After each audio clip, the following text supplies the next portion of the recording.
Hello everyone, কেমন আছো তোমরা সবাই? আশা করি ভালো আছো এবং সুস্থ আছো। আমার নতুন একটি ব্লগে সবাইকে অনেক অনেক ভালোবাসা। তো সকালের বাসি কাজ সেরে এই যে স্নান করে চলে আসলাম। এখন প্রায় 8:30 মতন বাজে। রোজকারের ডিউটি আর কি, পুজো দিতে হবে। চলো তোমাদের দেখাই। আজকে কিন্তু খুব স্পেশাল একটা দিন। চলো তোমাদেরকে বলছি। এই যে ছাদের থেকে মা ফুল তুলে এনেছে, অনেক রকমের আর কি ফুল তুলেছে। একটা পদ্ম ফুলও ছিল। আজকে ছিল বৃহস্পতিবার, মা লক্ষ্মীর পুজো। তো ওখানেও আর কি ঘটে একটা ভাবলাম পদ্ম ফুল দেব। আর এইদিকে ছিল এই যে গোপুর জামা, 4টে জামা এনেছিল, দুটো ওই যে মোটুক আর দুটো মালা। আজকে ছিল রথযাত্রা, তাই সবাইকে জানাই রথযাত্রার প্রণাম। তো দেখো তাড়াহুড়োর মধ্যে আর কি পুজোটা দিয়ে দিলাম। আর আজকে এনেছিল দাদা লাড্ডু দিয়ে দিলাম। তো তাড়াহুড়ো আছে। আর তারপরেই কিন্তু এই যে প্রসাদটা তুলে নিলাম, কারণ এখন ভাত খাবো। এটো গায়ে তার প্রসাদ তোলা যাবে না, ওই জন্য তাড়াহুড়ো করে আর কি প্রসাদটা তুলে নিলাম। সবাই কিন্তু খেয়েছিলাম প্রসাদ। আর দিদি ওইদিকে রান্না করেছে। চলো কী কী রান্না করেছে তোমাদের দেখাচ্ছি। আজকে রান্না করেছে যে ডাল, ঘ্যাট ছিল, আর ছিল আমড়ার চাটনি। কারণ এখন খেয়ে দিয়ে এক জায়গায় যাব। আর আমার দেখো খাওয়া হয়ে গেছে, এখন রেডি হবো বলে চলে আসলাম। কারণ ওইদিকে দিদি আর আছে মা যে রেডি হয়ে গেছে, তাই আমাকে তাড়াতাড়ি বলো রেডি হতে। আর এদিকে দেখো আমি শাড়ি আর কি বুঝতেই পারছি না কোনটা পরবো। তারপরে যে লাল কালারের শাড়িটা যে ভাবলাম এটাই পরবো। এটা আমার বিয়ের আর কি লজ্জাবস্ত্রের শাড়ি, আমি পছন্দ করে কিনেছিলাম। আর সাথে যে রেড কালারের ব্লাউজটা আর কি পরবো। চলো তোমরা সঙ্গে থাকো, ব্লগটি দেখতে থাকো।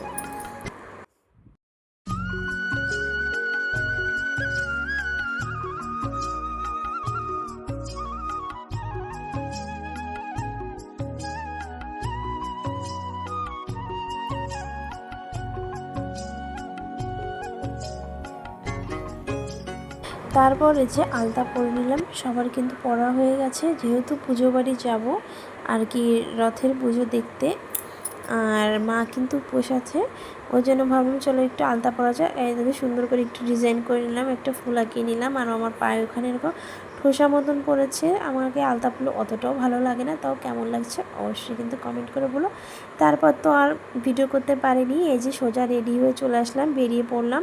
আর আমার মা এসেছে, জেঠি এসেছে, আর ওই যে টিনার মা মানে আমার দিদির মানে জায়ের মা আর কি, উনিও এসেছে। আর এই যে বরমশাই গেছিলো যে প্রসাদ কিনতে, মানে ওনরা কেউ আর কি প্রসাদ নিয়ে আসেনি। সবাই ভেবেছিল যে বাজার থেকে নিয়ে নেবে, কারণ বাজারের কাছে আর কি, তাই ভাবলো যে বাজারে যাবে না, উল্টে ওই জন্য বরমশাইকে পাঠিয়েছিলাম আর কি প্রসাদ আনতে। আর মা আর দিদি আর কি আগেই চলে গেছে, কারণ ওরা অঞ্জলি দেবে। আর আমরাও দেখো চলে এসেছি এই যে পুজো বাড়ি। আর দেখো রথটা কত সুন্দর আর কি সাজিয়েছে। আর সবাই কিন্তু এখানে বসে পড়েছে, কারণ এক্ষুনি আর কি পুজো শুরু হবে। তো দেখতে থাকো ব্লগটি।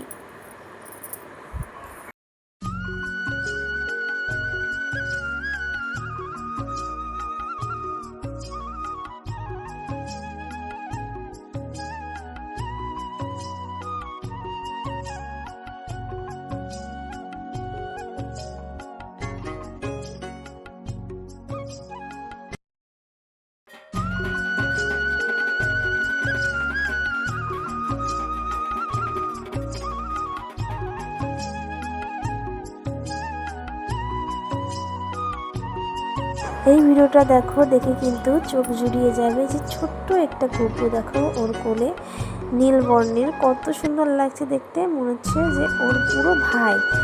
দুজনের মুখের মধ্যে কিন্তু অনেকটাই মিল আছে। তারপর দেখো এখানে রথের দড়ি আর কি বাঁধছিল টানার জন্য। তারপর তো সবাই এখানে আর কি রথের দড়ি ধরার জন্য আর কি ব্যস্ত হয়ে গেছে। আর এখানে কিন্তু সবাই দেখো নেচে নেচে আর কি রথের চারিপাশে আর কি ঘুরছিল।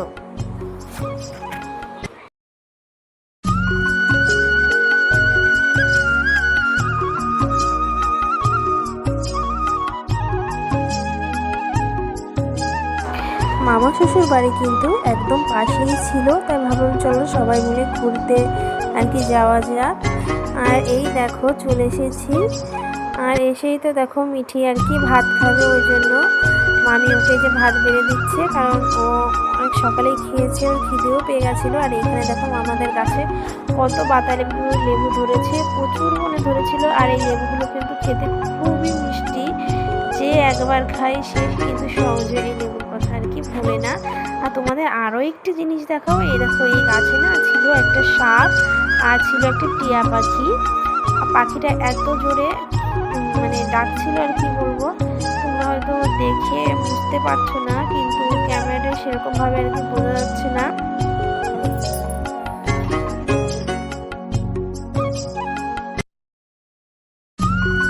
এবার আমরা চলে যাচ্ছি। মিঠির মা আর কি দিদার সঙ্গে কথা বলছিল, ওই জন্য একটু বেরোতে লেট হচ্ছিল বলে মিঠি দেখো মার জন্য কান্না করছে, কারণ মাকে না নিয়ে ও যাবে না। এসে তো দেখি পুজো বাড়ি আর কি সবাই আর কি খেতে বসে গেছে, খিচুড়ি প্রসাদ খেতে বসে গেছে। তারপর আমরাও বসে পড়লাম। আর এইখানে দেখো মন্দিরটা কত সুন্দর লাগছে। আর মন্দিরের ভিতরে দেখো দুটো ঠাকুর ছিল, এটা খুব সম্ভবত শান্তি মাতা না কি আমি জানি না, ঠিক খেয়াল করিনি, কিন্তু খুব সুন্দর আর কি সাজিয়েছিল, শান্তি মাতাই হবে। আমরাও কিন্তু খেতে বসে গেছি। তারপরে কিন্তু রথ নিয়ে আর কি বেরোবে রাস্তায়। চলো দেখতে থাকো ব্লগটি।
এদিকে মেঘের অবস্থা দেখো, এক্ষুনি কিন্তু বৃষ্টি নামবে। আর বলতে বলতে কিন্তু বৃষ্টি কিন্তু নেমেও গেছিল। আর এই পাশ দিয়ে দেখো আর একটা রথ যাচ্ছিল, খুব সুন্দর লাগছিল তখন। এদিকে কিন্তু বৃষ্টি প্রচুর পরিমাণে হয়েছিল, আর আমরা কিন্তু রথকে ছেড়ে আর কি চলে এসেছিলাম। আর রথ কিন্তু তাও বৃষ্টির মতো বেরিয়েছিল। আর বাড়ি যাবো ভাবলাম, চলো একটু মেলা ঘোরা যাক। আর মেলায় এসে তো মিঠি এসে বেলুন কিনছিল। আর প্রচুর কিন্তু বৃষ্টি হয়েছে, বৃষ্টির জন্য কিন্তু এই যে মেলাটার 12টাও বেজে গেছে। সবাই কেবল আসবে তখনই বৃষ্টি, সবাই তো ছাতা মাথায় দিয়ে আর কি মেলায় ঘুরছিল, বেশ ভালোই লাগছিল, অন্য রকমের মেলা। আর তারপরে এই যে রথও চলে এসেছে। বৃষ্টি এদিকে কিন্তু ভালোই পড়ছে। বাড়ি যাব তার আগে এই যে এগরোল আর হচ্ছে ঘুগনি আর চাউমিন খেয়ে আমরা এই যে বাড়ির পথে রওনা দিচ্ছি। তো কেমন লাগলো ভিডিওটি? ভালো লাগে লাইক কমেন্ট শেয়ার সাবস্ক্রাইব করে দিও, কারণ বৃষ্টির মধ্যে এক হাতে ছাতা ছিল আর ভিডিও করতে পারিনি। আর বাড়ি এসে না প্রচুর ক্লান্ত হয়ে গেছিলাম। তো আজকের মতন এইটুকুই ভিডিও থাক, দেখা হবে নেক্সট কোনো ভিডিওতে। ততক্ষণ তোমরা ভালো থেকো, সুস্থ।